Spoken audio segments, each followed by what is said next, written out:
welcome everyone to Jewel TV. Today's episode is a quick critique with Diana Baker. Welcome, Diana. Thank you for being with us today. Hi, thank you. We've been chatting a little bit here, and you're in the UK, right? Where are you exactly? I'm in Scotland, in Edinburgh. Okay. Yes. I apologize about that. And this is a Kiwi accent you're hearing. I'm from New Zealand. Okay. So we moved over here. We moved over here about 3 years ago. So new country, new area, new everything. Wow, girl, you are brave. So I take it your family was moved over here because of a job or a relocation thing? Yeah, we're the kind of people who moved around a lot, and then we had a child, and that stopped. So that's a good thing, right? Yeah, and we love it. Edinburgh is one of my most favourite cities in the world, so it's beautiful, amazing. Visit Scotland someday. Please do. Beautiful, so beautiful. And well, I'm in the Northwest now. Granted, I love Oregon. It's a beautiful state. Beautiful. It's a beautiful state. Now, the west side of Oregon is the rainy, looks like Scotland kind of place. Maybe not quite as green, but I'm on the east side, which is the desert side. We don't get nearly as much, a little drier, so we get more sunshine. But anyway, someday I'll come visit. Sound good? I'll make sure it's summer that day for you. Yeah, right. Well, anyway, Diana, welcome. Today's episode of Jewel TV, I'll go ahead and share my screen here with you guys and tell you what's going on with this sweet lady. We are doing a quick critique with Diana Baker here. She has submitted some images. We're going to talk about them. She's very talented. Clearly, you've been in business clearly for about 3 years here in Edinburgh? Yeah, 3 years here in Edinburgh, yes. Nice. And were you in business in New Zealand before that? I have been in the photography industry for about 15 years. Oh, wow. But I've been in management and in making it happen and getting the bookings and advertising and managing staff and that sort of thing. And while I did do some courses in my degree in photography way back when we were all in film, it's been a while. Yeah, right? Yeah, after having my daughter, it was a creative outlet that I wanted to get back into the industry that I know so much about. And now that I have to re-enlight that fire with the artistic side, not just the business side. So that's where I'm looking really to improve. Awesome. And how old's your daughter? She's 5. Oh, just like mine. I love that. Yeah, look, she's a little leap year baby and just the apple of my eye. Total joy. Oh, how cute is that? That's awesome. And it's hard to balance having a child and running a business. Oh my gosh. So kudos to you, my dear. Oh my gosh. So yeah, this is of course Talk a Latte episode 27, hosted here on Jewel TV. So welcome and thank you for joining us live here in the Facebook group. If you are watching this on YouTube, you can access the archives at jewel-tv.com. What you're going to see when you go to that page is a quick opt-in page. So a lot of our episodes, not necessarily the quick critiques, today's episode, but other episodes that we do have very valuable freebies associated with them. Ongoing content, worksheets, cheat sheets, little things that will help you kind of take the lesson that we learned from that specific Jewel TV episode and apply it to your own business. So to get the freebies and access all the archives, clearly we are rocking and rolling here. We're on episode 27 and much, much more to come. Go ahead and opt in at jewel-tv.com. Of course, today we are doing the quick critique with Diana Baker. So Diana, welcome. Her, of course, first thing she wants to know is technical. Is the technique solid with what I'm doing? Talk to me about your journey a little bit with what you've done in terms of technical. Obviously, you've been in shooting for a long time, 15 years. Well, I haven't been shooting for those 15 years. Okay. I've only been shooting for 3 years, and I'm still on the same camera that I started. I'm not full frame yet. Nice. They don't even make my camera anymore. It's a 550D. Nice. And I really am feeling like I'm getting to the edge of its ability in a lot of things. I have the same light setup as you, except for I've got a rectangle, not a octagon, softbox. And what a difference that made to my photography. Huge, isn't it? Oh my God, massive. And it's been leaps and bounds from there. My biggest thing is I want to get it right in camera as much as humanly possible. And because you don't have to spend as much money in retouching because your time is money. So I want to get it right first thing as much as humanly possible. Oh my gosh, girl, kudos to you for even knowing that. So many people just they, and I used to do it too. I was this was so common. You're in camera, you've got the kid or the baby in place, and you're like, just shoot it. You're hurried, do that. Yep. This hurried feeling because you don't want to miss the moment. And then you like, okay, I know when you shoot the image that something's wrong. That's not quite perfect. You know it, but you don't fix it. And I was so guilty of that. And then later you realize time, effort, energy, money is spent having to fix your issues later. So do as much as you can in camera, of course, is the magic pill. It's really what will help take your work to the next level. I know another thing you want to talk about is the quality professional level. I know a lot of people have this question, and you've been in business for 3 years now, so we're going to talk about that quality. But I have to, Diana, first of all, I have to commend you because you guys, she sent me raw files. She sent me raw, straight out of camera images. And I cannot tell you, Diana, how proud of you I am for putting yourself out there like this. Kudos to you, girl. Thank you. Hats off, because that's a scary thing to do. It's a very vulnerable position to put yourself in, but at the same time, it's truly what's going to make you grow the most. So everybody, freaking round of applause for this girl. Melinda, come on, give it to me. Woo! Oh, thank you. Me and my little motley crew, right? All right. I was so impressed when I downloaded thank you. from Dropbox and saw that there were raw files. My jaw was literally like, raw files, nobody. I was really nervous, but you know what? If I'm going to learn, if I'm going to be good at this, I'm just going to jump off that cliff and sort it out when I get to the bottom. Right? Exactly. Okay, so let's get into the first image here. First of all, this is one of my favorites of yours. Oh, that's so cute. Yeah. I wanted to just squeeze those little cheeks. So when I saw her, I was like, wow, she's so cute. First of all, if this is a raw image, dear, you are doing just fine. Let me tell you. Oh, thank you. I was very, very impressed with the quality of lighting, with the quality of your exposure, with the evenness of the background. On seamless paper like this, it's a real big challenge to shoot sometimes. You get banding and things like that. I'm not seeing evidence of that at all in your files. So I was very, very impressed with just the overall appeal of this image. And while headshots, thank you. Headshots are very straightforward to get, you gave it some creativity. You saw a beautiful face, and you wanted to highlight that face with, this adorable outfit and the combination of color tone. And we're going to see a big theme in your work. Yeah. Color. And I love that. Don't let that go. That is a signature part of Diana Baker. And I can see that you're really starting to develop that solid style in your work. You clearly are drawn. Hi, Beth.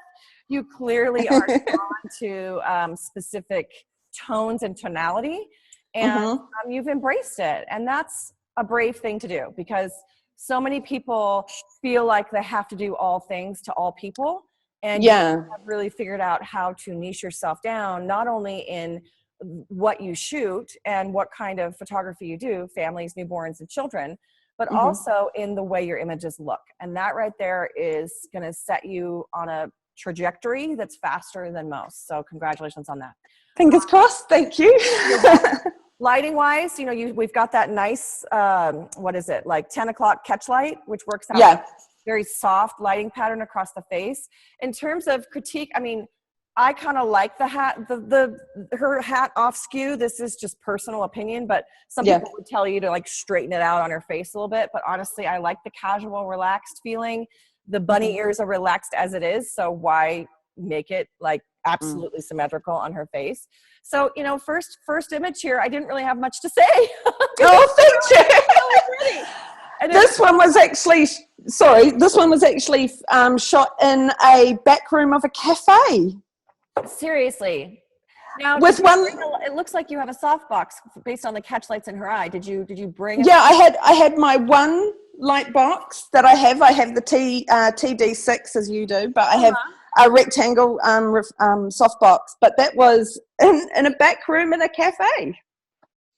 What do you know? It just goes to show that it's about the artist's eye and not about gear and obviously the gear and whatever gets you comfortable, and makes it easier. But you're shooting with your first camera still. You're shooting with decent lighting equipment, and light is everything, of course. Skin tones here are beautiful, and this is very monochromatic, which I love. I'm the monochromania. Right? So nice job. This one really touched my heart. Now, in terms of retouching and editing, you could pop her eyes a little bit, but I did go to the one critique I do have is I did go to your website and I looked at a few images, and some of these are on there as retouched files. Be careful not to make those eyes go too poppy. Sometimes we can overdo it. And so that would just be this image is so pure and simple. I'd maybe, take the little skin spots off her face that kids always have. Yeah. Call it a day. Maybe bump up with the Dodge tool, those lips, just to pop the lips a little bit more, and call it a day. This does not need much at all. And that's what I did with this when I retouched this image, was literally make the eyes pop. And I find sometimes if I'm editing too late at night, then like you say, I overdo it. So I have to rein myself in and look at it again at 9 a.m. the next morning. But right? Oh, it's such a valuable thing to do. And Beth could attest to that. She gets tired, and then things start to, it's natural. It's human nature. So don't worry too much about that. Okay, let's go on to your next image here. This is a raw file of a newborn baby. Awesome shot. I love it. I'm very impressed with your ability to pose. I think critique-wise, this is not an easy shot to get with baby. I only do it rarely with babies who I feel like want to do this thing, or it's really hard to get them to come forward like that. So minor critique would just to make sure we see those left fingers. You see how they're just peeking out underneath the lips there. I'd want to see those fingers come up a little bit more, or see how his left, is it a boy or a girl? It's a little girl. Little girl. See how her left elbow or camera right elbow is a little back. If you brought that forward a little bit and then tucked this other hand underneath like that, just to peek out, you would see both hands a little bit better. And also allow that forward, the fingers we do see to go flat. So, but otherwise your lighting direction is beautiful. You've got that beautiful shadow under the nose, the light's coming in from camera left, and you can see that gorgeous shadow down there. Focus is clearly nailed it. I think one of the, the lenses, my lens does this too. Are you shooting with a 50, hun? No, I shoot pretty much everything with a 70. A 70 millimeter, okay. And I have to, when I go into retouching, I have to open it in Camera Raw and set it to Canon, so it does that warping, if you know what I mean. I totally know what you mean. And are you using I think this is a 70 millimeter lens? Is that what you're using? I'll get the kit out. I've got my 50 on there at the moment, but this is 18 to 55 mil. Got it. Okay, so with the crop factor. Kit lens. Kit lens. I love it. Yeah, girl. See, you can get amazing images with a kit lens. It's all about the eye and the light. It's not about the tool in your hand. That's like writer that they are holding a bad pen and they can't write because they're holding a bad pen. Oh, I know. And me and my husband are saving up for an upgrade, but I don't want to give myself an upgrade until I get everything out of this camera that I absolutely can. And sweetie, you are. And thank you. That I'm seeing is you can easily upgrade. And when you switch to full frame, your world's going to change. Now, I know. it is challenging because some of your lenses won't work on a full. Oh, none of them will. Huh? None of them will. I've got to upgrade everything, including my computer. Oh, that's painful. I know. I get it. But once you go full frame, you'll never go back. It's kind of, it's awesome. So, but anyway, so just to kind of come back to this image, you know, obviously skin tone is going to need to be dealt with in Photoshop. Oh yeah. That's nothing you can do about that in camera. You got to deal with that. But overall, I mean, your white balance is great, and you're keeping within these same color tones, that cream. I'm not seeing any funky color casts on the images that come from like auto white balance and stuff like that. Are you custom white balancing? How are you doing your white balance? Oh yeah. I actually got that from you. I learned that from you, Julia, on Creative Live with your color balance. Mm-hmm. Yeah. Great, doesn't it? Oh my God, changed my life. And awesome. every session now. Absolutely. It's clean and easy, no white balance required. Oh my God, absolutely amazing. Surprised how much time that saves you. People think, oh, I'll just fix it in Photoshop later. And it's like, no, it's so, just to adjust white balance adds an extra, you know, 5 to 10 seconds, maybe 20 seconds onto every image. And that's, you know, 10, 15 minutes of time on your editing. Yeah. You know, maybe that's a little bit long, but it's that feeling of, oh, it's done. You know, oh, it looks good. Oh gosh, yeah. So yeah, other minor things. Your background, I think, you know, on the camera left side there, it's a little wrinkled. You're seeing some shadows from the light. Just stretching that real clean and nice to begin with. Yeah, will help a lot. I think this image was from before I got a ring frame around my beanbag. This is actually, this image is, I think, is suspended on a portable backdrop stand, scooped in under the side of the beanbag. You make do. You make do with what you got, and you clearly got things going on. And then finally, once you get the arms kind of settled like this, the chin will pop out of the. I'm always looking for my chin. Yeah. Whenever I have a baby, it's like right now his chin is hidden down here like this. So if you just kind of put the arms underneath a little bit and pop that chin up on front, then you'll see the entire face. So just remember that. Always look for the chin. Where's the chin? Where's the chin? And babies are notorious for tucking everything like this. Oh, I know, right? This, and so sometimes, you know, I think that's why I don't do this pose very often, because I'm constantly feeling like, you know, babies, they have a heart. Very few of them can actually stretch their arms like. They have to be very much asleep. So nice work. Yeah. Okay. Oh, look at this one, Peanut. Oh, isn't she gorgeous? This is one of my most recent ones. Beautiful. And guys, like I said, she sent me raw files, so there's no cropping, no editing, nothing, and I'm really proud of you for doing that. Your lighting angle is fine. It's a great lighting angle. It did cast this shadow down on the floor, which could be an intentional thing.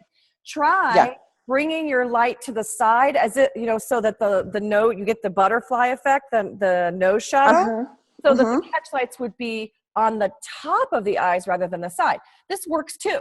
But if you do more on the side like that, with baby's head like right next to the light and the light kind of casting down on their face to get that nose shadow, that's another great pattern of lighting, and you won't get such a strong shadow beneath baby on the floor.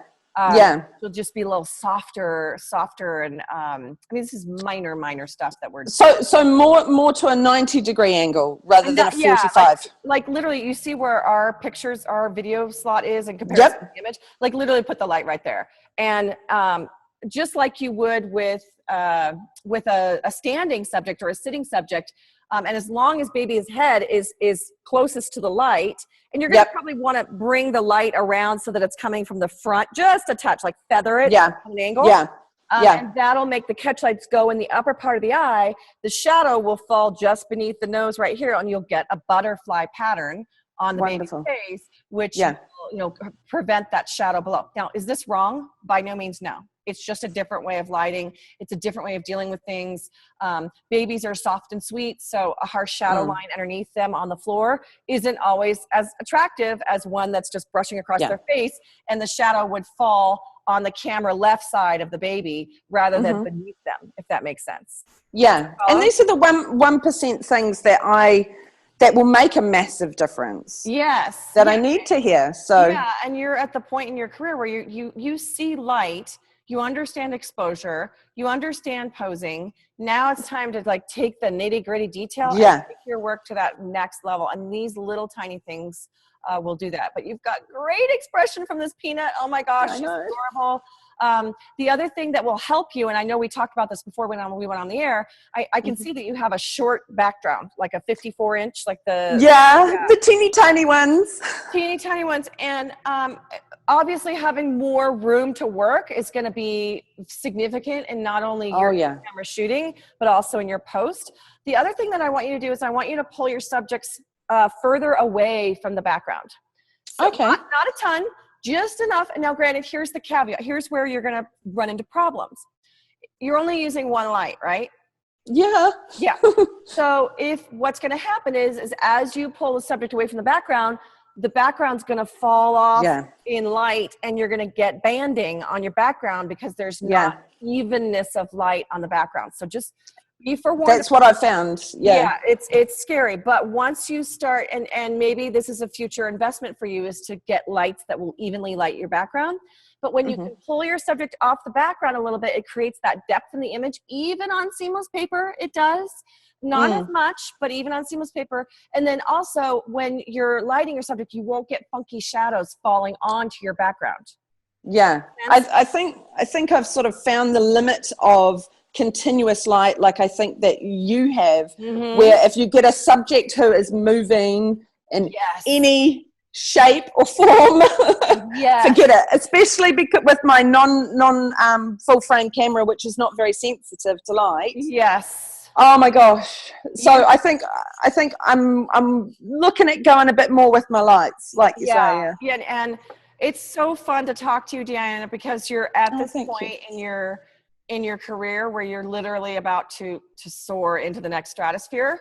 And it's about getting equipment that works for you're getting to the point where it's not just about one light anymore. It's about making the best image with good gear. And but you're at the point now where you know how to use that gear, and by investing in equipment that will kind of take you to that next level, it's going to open up your work that much more. But what I'm super proud of you about is that you've worked and used your gear to its absolute best advantage. Like you have kept that camera, you have nailed your lighting, you've nailed your exposure, you've nailed everything. And now to go further, you're going to want to probably try to invest in new equipment that will take you to that next level. Do you have I hope my husband's watching this. No, I was just going to caveat that with you don't right away. You're taking amazing images with the gear you've got. Exactly. I can sense that you're at that point where it's time to it's time to go up a level. And you'll get there. Thank you. Do it slowly. By no means, don't go into debt over it. Good grief. Oh, I know. But you're doing a fantastic job. And oh God, you chose this image. Of course I did. Even the background. It, right? Oh my God, this baby, she pooped all over me. I had only one of this coloured backdrop. She pooed all over that, and she wouldn't sleep. It was one of the hardest sessions, but she was so beautiful. We have all been there. We have all been there. Don't worry about it. I'm proud for submitting it. That clearly you were stressed over a little bit because of the fact that you didn't have another background. I'm proud of you for submitting it. Overall, poop and all. I love the relaxed nature of her hands. So many times I'm such a perfectionist. I want the hands like absolutely perfect. And this relaxed style is very in now. It's beginning to become more on trend. And I'm proud of you for not making everything absolutely perfect. Now, I was like, just take the shot. This is one of those images where I was like, God, just get something, Yes, and that's important to do. The color tonality is awesome. Again, white balance is perfect. Clearly, there needs to be some retouching. I think the biggest issue with the image is just the blanket. All those wrinkles is going to drive you up the wall in post. So thank God for frequency separation. Right. But at the same time, just pulling that blanket down and getting it nice and clean and tight will avoid those camera right wrinkles and make you a lot happier. In terms of posing, you could have straightened her head just a little bit more, but we can still see your face. The lighting is good. It's very soft. It's almost flat. So just be warning there. I can still see that no shadow on the camera right side of her face. So that's good. But it's borderline like any more and we're going to get flat light. Does that make sense? So are you saying like bring the light closer? Bring it more to the side. When it's okay, right, yeah, yeah. Like, and it's maybe a condition. Are you doing this on a beanbag? Like this one was a little while ago. So yeah, that one was on a beanbag, but again with like no support for the fabric, if you know what I mean. Yeah, totally. So you're shooting from above, right? Like over the top of baby? Yeah. Okay. Yeah, trying to avoid that up the nose. And you did a great job there. I was just going to remark on that. With the lighting, try going up and down with it rather than forward, backwards, and see what that does. You'll notice as you bring the light up higher, it'll get flatter, like softer contrast on there won't be much shadow. If you start dropping the light lower, you'll see more shadow. And this is a fine line. Clearly, these are soft, sweet subjects. We don't want a real harsh, hatchet pattern on their face that, is strange. But you also don't want to be so lit that there's no shadow on the face at all and no coloring or at all. So this is not flat. I can still see that little nose shadow here, and I can still see a nice shadow on the side of her head, on the camera right side of her head. So just watch that it doesn't get too flat, like disappear the shadows. Okay? Yep. Sound good? And then the ties and things, you could make them cleaner and clean up. This is really just a matter of cleaning things up a little bit. Otherwise, I'm sure the parents freaked out. It's a darling pose, and the hat is adorable, and the color tonality is great, and everything else is there. Okay, this is. Oh my God! I love it. This is where your background is going to get heaven. When you widen your background, you're gonna be able to shoot multiple subjects much easier. Oh, thank God! I can't wait. This is again shot in the cafe. This is the cafe's owner's kids. And they all looked at the camera and smiled, and I was like, I don't know what else to do. I was like, that was one click. I'm out. It's great. And granted, but the background, the arms and hands are very relaxed and for lack of a better word, messy, but that's what kids are. Getting kids to pose perfectly is a crapshoot. It's not going to happen. So, so just the fact that it's so relaxed and easygoing, you gave me a good triangle in their heads. Nobody's like super lined up this way or this way, which I'm super proud of you for. I like that little pyramid action I've got going on with their heads and their eyes. Thank you. Everybody's lit very nicely. There's soft modeling and shadows everywhere. I'm sure you're noticing that the person closest to the light gets the most light exposure. Clearly. God, I wish I had a reflector on that day, honestly. You did not, or you did? No, I didn't, but I wish I had. I didn't know I was going to be shooting all 4 kids at once, and I wish I had. Well, let me give you some tips. This is where having a wide background is going to be super helpful to you and take you to the next level. How close was the light to the girl on the camera left side? Oh, probably 2 foot. Okay. So remember something. This is going to be a little challenging to explain, but I'll try to explain it. The distance from the light, the fall off is greater right here. So what does fall off mean? Fall off means the gradation from light to dark is the closest to the light. Okay. So that's why on a single subject, everyone says, get the light nice and close. You'll get beautiful fall off. So the face will be lit and the body will be dark. Okay. But if you move the light a little further away, now the fall off over here is much slower. So when you have a big group like this, sometimes moving the light further away from them makes them more evenly lit. Okay. So you're not dealing with person on the camera left side being all hot and overexposed, and the person on the far camera right is in the darkness. Okay. So this is where just placement of light will really help you. Now, is this bad here? No, this is actually very nicely done. And I do not think the little girl on the camera left side is overexposed or hot. But I can see she has very little shadow on the camera right side of her face, but yet little over here, the little boy, has a nice shadow on the side of his face.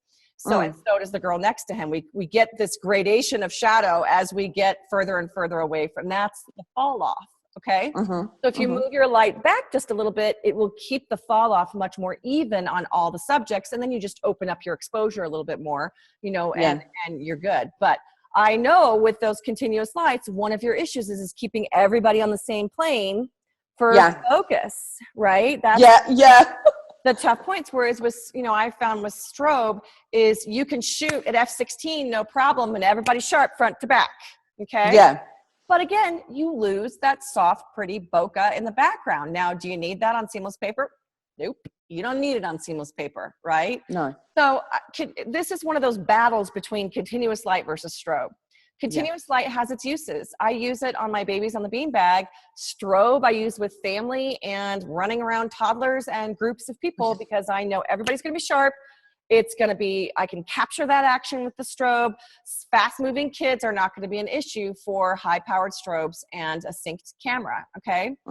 So, but as you know, I'm sure with those continuous lights, you get a moving toddler and half your images are not in focus. Half your images are got motion blur in them, right? Oh, cake smashes are so fun. Right?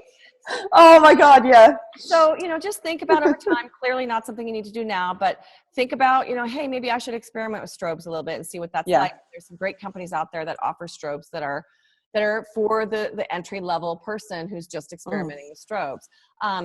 But I think for you now, the biggest thing that will help you is to upgrade to that full frame camera, getting the lenses that work for you that have the speed.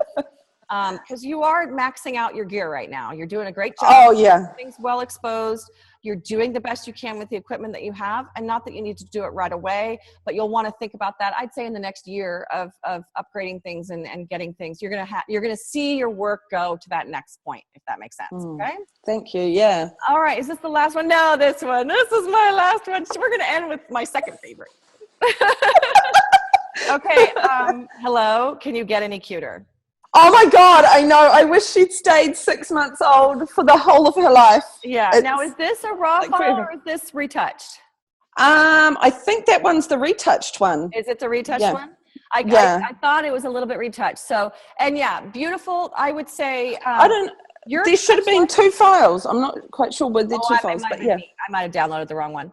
But I didn't do much to her. She didn't have very much, but no, and I can see you've popped the eyes a little bit. What I'm going to suggest you do, because your catch lights in camera are so good that I might consider like the main catch light, not bumping that up, but instead doing the counter catch light under, just try playing with that first before you pump up the main catch light to see what happens.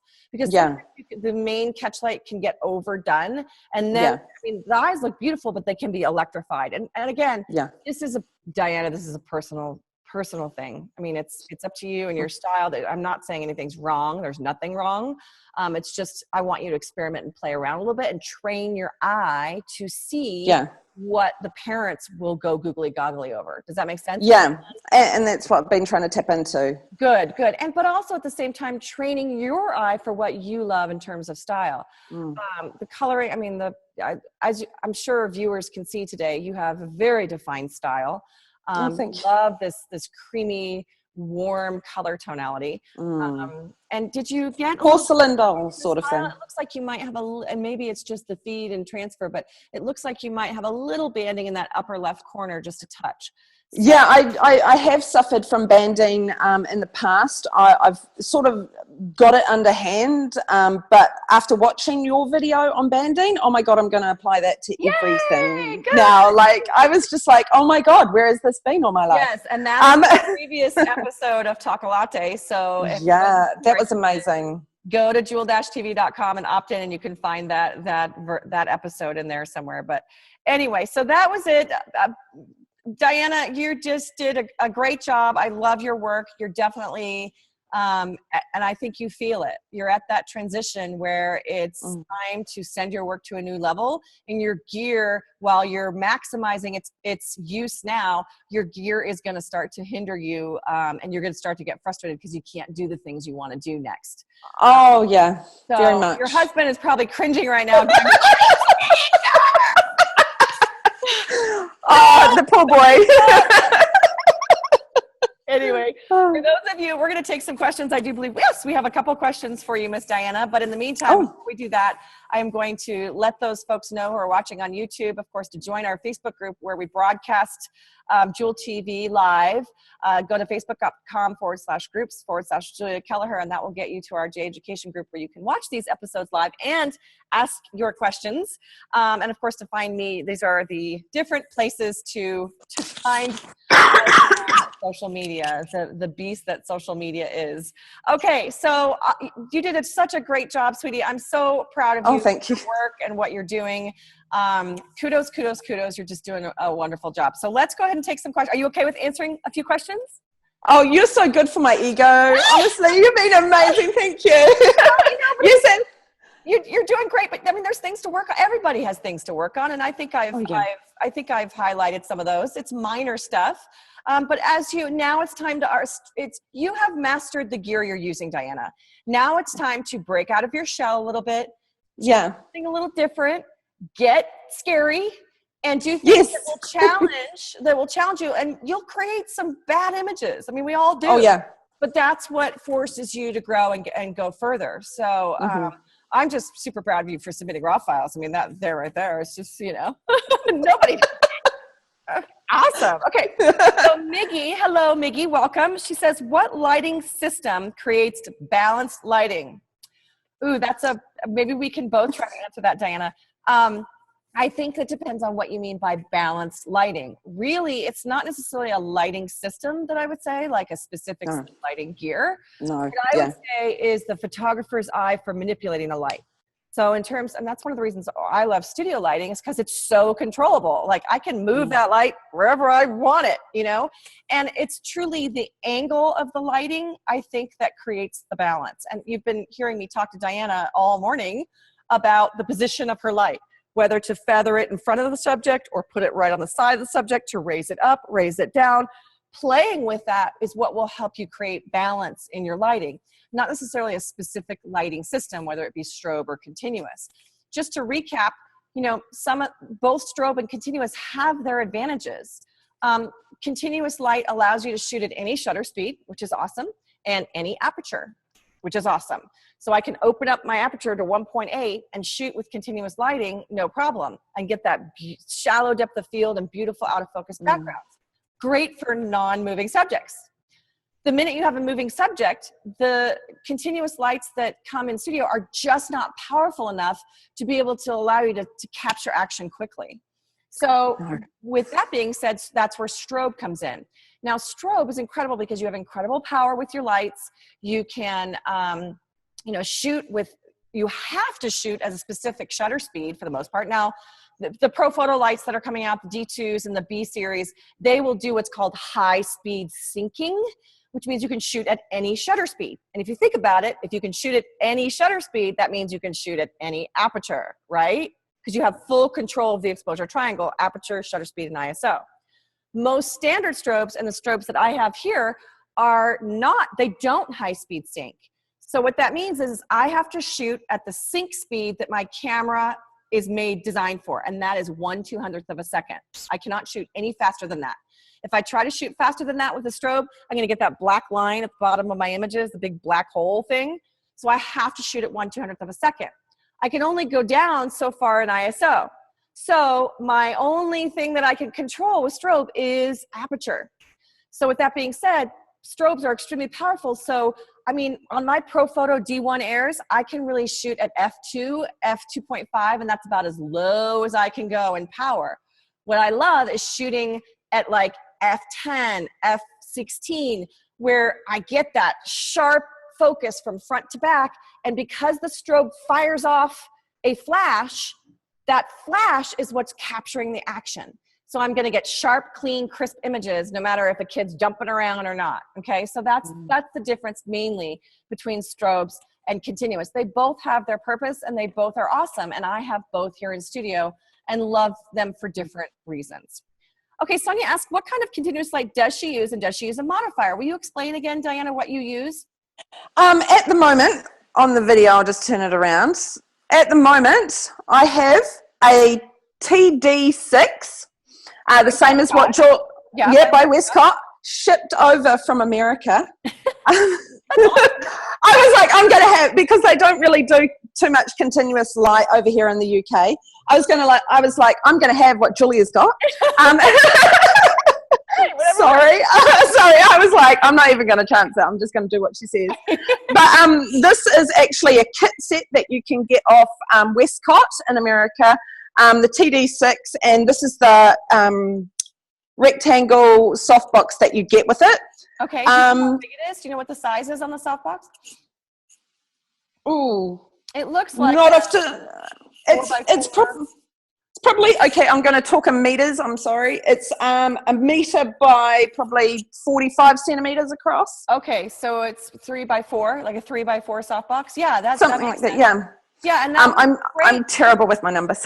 No, sweetie, and that works great with the setup that you've got with your small background. When you open up to a large background, you're going to I need a bigger softbox.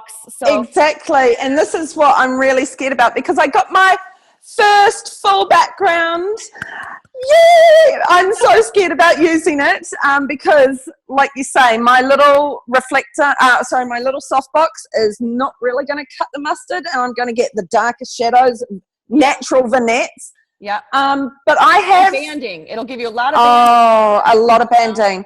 Yeah. But I don't have any reflectors or anything like that. All of the images you've seen today have been shot over the last 2 years with just this light. I've moved into the studio in January, and I now have to work out how do I do natural light, because I have 7 meters by 3 meters tall of natural light, and here in Scotland I have too much light. Who would have thunk? But you know. Well, you know, if you can, I see that you have some roll-up shades, right, on the window. What I'm going to be doing is getting, at the moment, these are IKEA. Gotta love IKEA. 10-pound jobs, and they don't fully fit the windows, so I'm going to be doing a 3-track system with multiple, like, different block out amounts. Got it. Well, and that's going to be the key, is to be able to block, but you should be able to use that light pretty well. Is that what direction does that window face? I get sun all day long. Like the sun comes up on one side and goes down on the other side of my studio. Southern facing. So you're definitely going to want to screen that. But I see you is that one of those laser light scrims that you have sitting there? The big scrim? Yes. Sorry, I've been doing some product photography. So I have, this is the biggest one I could ever find. That scrim, what I'm going to do is I've got 1 track, which is going to be full block out curtain for the days where it's really burning hot. Then I'm going to get another track, which is going to be this fabric. And then the 3rd track, which is going to be very, very soft for like days that it's snowing. So I'm hoping that's going to help with my big backdrop. And that will be incredibly effective for when you have your full size backdrop up. Oh yeah. You'll be very happy about that. It'll be a little challenging to fine tune control at times. Yeah. But I think with what you're saying in the 3 tracks, you should be okay. Okay, so I think that's it in terms of, Mickey asked the same question again, but I think we answered it. So Diana, you've been awesome. Thank you so much. Thank you. You've been so good for my ego. I'm so glad. Well, you know, you're doing a great job. You're definitely at the professional caliber. I see on your website that you've got a beautifully branded website. It's going well. Is business going good? You good? Things are rolling, starting to happen? Yeah, well, my daughter started school in August just been, so I'm 6 months in it full time now, which is like really only 9:30 to 2:30, if you know what I mean, mother's life. Oh yeah.